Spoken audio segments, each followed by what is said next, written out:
Dinas Lingkungan Hidup Banjarmasin akan terus gencar membentuk Bank Ratik bekerja sama dengan stakeholder terkait lainnya.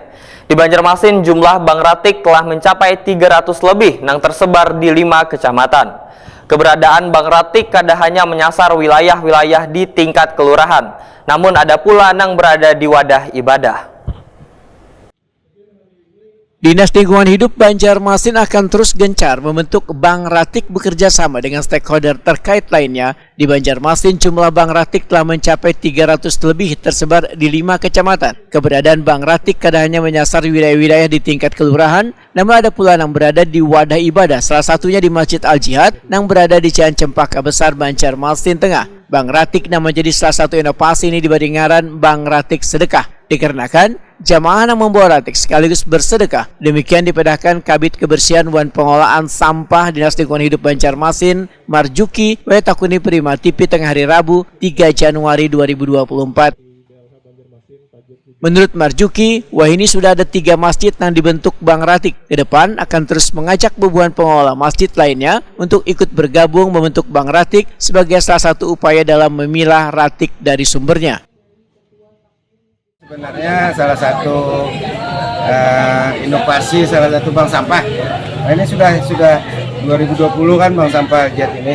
Nah, ini salah satunya inovasinya membuat tempat khusus. Orang akan melihat bahwa bank sampah itu seperti ini loh, enak, nyaman, itu kan. Kita harapkan di Al-Jihad ini mereka punya kapasitas.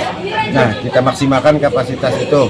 Al-Jihad insya Allah bisa berhasil. Buktinya mereka salah satunya juara bank sampah kan nasional. Nah, di samping itu di sini kan ada sekolahan. Dari penampilan bank sampah ini kita paling tidak juga menyampaikan pesan kepada anak-anak sekolah selagi dini bahwa ayo dari sekarang menabung sampah, ya, menabung sampah, memilah sampah dari rumah. Intinya ini sangat membantu program-program kita pengurangan sampah dari sumber. Nah, ini mudah-mudahan ini menjadi salah satu pelecut bank sampah yang lain, itu kan, untuk berkreasi.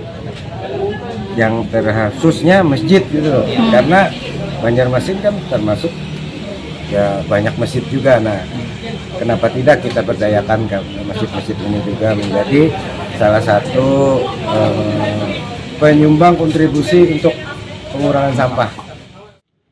Marjuki berharap warga turut berpartisipasi dalam menangani permasalahan ratik ini, terutama yang ada di lingkungannya masing-masing.